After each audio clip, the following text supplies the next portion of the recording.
because I have the most crazy family, and this includes my in-laws too. Can you tell where this accent is from? Would you judge someone based on how they speak?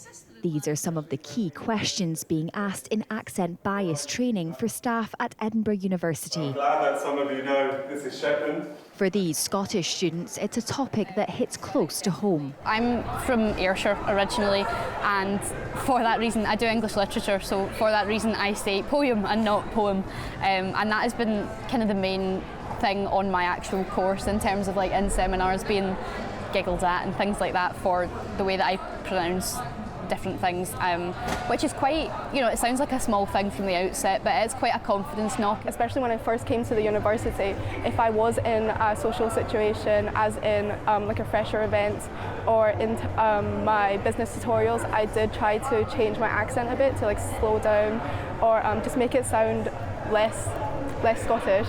I've been fine and not had any overt instances where I felt discriminated, but I would say bias is definitely a thing that exists. My accent's changed so much since starting at uni. Grace is part of the 93% Club, which represents state-educated and working-class students at universities across the country. She's been working with Edinburgh University to tackle this issue. A lot of the times there is the perception that this is just peer on peer, and don't get me wrong, that does definitely happen, that does take place, but what had stood out to us in the campaigns that we'd run, such as the State School Proud videos we did a couple of years ago, was those instances with staff really stood out to people, because it's like, oh my God, if anybody should know better, it should be the staff. Last year, the institution made headlines due to previous guidance given to students advising them not to be snobs. I think we're one of the few universities having a conversation about this, and I think it's positive that the university, rather than shutting this down,